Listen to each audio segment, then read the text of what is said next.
Hello all, welcome back to our YouTube channel. So guys, ఎట్లున్నారు అందరూ? Preparation ఎట్లా నడుస్తుంది? డైలీ టార్గెట్స్ని ఫాలో అవుతున్నారా లేదా?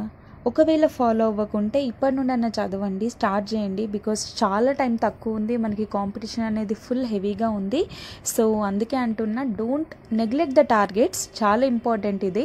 మనకు అనిపిస్తుంది రేపు చదువుదాం, ఎల్లుండి చదువుదాం, ఈ రోజు అయిపోతే ఏంది, ఇంకా చాలా టైం ఉంది కదా, 4 months ఉంది కదా అని. నో అండి, చాలామంది హెవీగా చదువుతున్నారు. గట్టి కాంపిటీషన్ అనేది మనకు ఉండబోతుంది. సో మనం అస్సలు గ్రాంటెడ్గా తీసుకోవద్దు. సో ఈరోజు ఏంటి అని అంటే, నేను కంప్లీట్గా నిన్న అఖిల్ బుద్ధి సార్ వీడియో చూసిన, ఆ వీడియో బేస్ చేసే మాట్లాడదామని చెప్పి డిసైడ్ అయిపోయినా. గైస్, చాలా అంటే చాలా ఇన్స్పిరేషన్ అండ్ మోటివేషనల్ స్టోరీ అనిపించింది నాకు.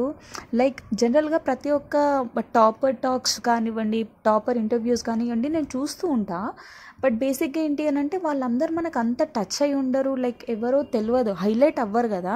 మనకి సార్ ఏంటి అని అంటే, యూట్యూబ్లో ఉండడం వల్ల, గైడెన్స్ ఇవ్వడం వల్ల, టెలిగ్రామ్లో ఉండడం వల్ల యాక్టివ్గా మనకు ఒక కమ్యూనిటీ లాగా అయిపోయింది. మంచిగా ఏమైనా డౌట్స్ ఉన్నా కూడా సార్కి క్లారిఫై చేస్తారు. కాబట్టి మనకి ఏదైనా కావాలి అంటే ఇమ్మీడియట్గా సార్ వీడియో రూపంలో మనకు వస్తుంది. కాబట్టి అంత కనెక్టివిటీ మనకు ఉందన్నమాట ఈ సార్తోని. సో అట్లా ఈ సార్ వీడియో గురించి చాలామంది ఎక్స్పెక్టేషన్స్ పెట్టుకున్నారు అండ్ ఎప్పుడెప్పుడు వస్తుందా అన్నట్టు చూస్తున్నారు, వెయిట్ చేస్తున్నారు. దాంట్లో నేను ఒకదాన్ని. సో ఏంటి అని అంటే, వీడియో వచ్చిన వెంటనే యాక్చువల్లీ నేను నిన్న చాలా హెక్టిక్గా వర్క్ ఉండే నాకు. సో టైర్డ్ అయిపోయినా, అసలు అలసిపోయినా, నాకు టైం లేకుండే. నైట్ డైలీ టార్గెట్స్ ఇచ్చినట్టే టార్గెట్స్ పెట్టేసిన. ఫోన్ అప్పటికి చూడలేదు. బట్ నాకు టెలిగ్రామ్లో టార్గెట్స్ ఇచ్చిన తర్వాత యూట్యూబ్లో టార్గెట్స్ అదే అప్లోడ్ చేస్తున్నప్పుడు నాకు ఒక 7 minutes వీడియో కనిపించింది. ఆ 7 minutes వీడియో చూసిన, చెప్పిన టైర్డ్ అయిపోయి ఉన్నా అని. సో కొంచెం ఫోన్ ఛార్జింగ్ పెడదాము అని చెప్పేసి ఛార్జింగ్ పెట్టేసి పడుకున్నా.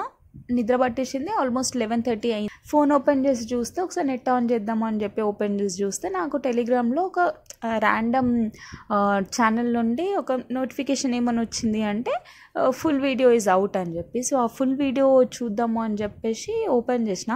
నేను 11:30కి స్టార్ట్ చేసిన. ఆ video complete 1.5 hour, almost 1 hour 20 minutes అట్లా ఉంది.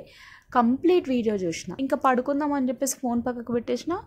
ఎంత ట్రై చేసినా నిద్ర రావట్లేదు. మాటికి అవే పాయింట్స్ నాకు ట్రిగర్ అవుతూ ఉన్నాయి. సార్ కొన్ని మాటలు చెప్పినారు, అది మంచి గట్టి తాకింది. కరెక్టే కదా, మన లైఫ్లో కూడా ఇటువంటి ఫేజెస్ ఉన్నాయి. మనం కూడా ఇటువంటి క్రాసెస్ వచ్చినాం. మనకు కూడా ఇంత ఫినాన్షియల్ బర్డెన్స్ ఉండే.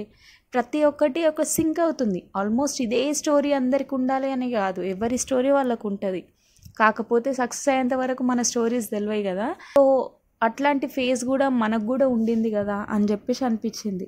సో దాని తర్వాత సార్ కొన్ని మాటలు అన్నారు. లైక్ మనం హార్డ్ వర్క్ చేస్తేనే మన సక్సెస్ ఉంటుంది.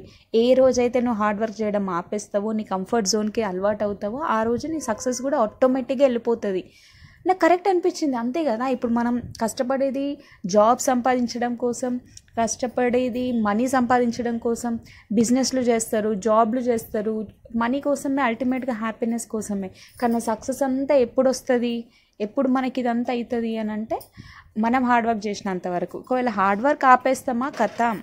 నాకైతే సార్ స్టోరీ చాలా ఇన్స్పిరేషనల్గా, మోటివేషన్గా అనిపించింది. సో మనం ఇట్లాంటి వాళ్ళ దగ్గర నుండే కొంచెం తీసుకుంటేనే మనకి మనం సక్సెస్ అవ్వడానికి హెల్ప్ అవుతుంది. మనం కూడా అట్లాంటి సక్సెస్ స్టోరీ చెప్పాలి అని అనిపిస్తుంది. సో సార్ స్టోరీని మోటివేషన్గా తీసుకొని ఇన్స్పైర్ అయ్యి ఇంకా ఎక్కువ చదువుతారు, మంచిగా ఫోకస్ చేస్తారు, కాన్సన్ట్రేషన్తో మన స్టడీని, మన ప్రిపరేషన్ని ప్రొసీడ్ చేస్తాము అని చెప్పేసి నేను ఎక్స్పెక్ట్ చేస్తున్నా. నాతో పాటు మీరు కూడా చదువుతారని చెప్పి ఆశిస్తున్నా. So that's it for today. I hope you like the video. Please do like, share, comment and subscribe to my channel. Thank you.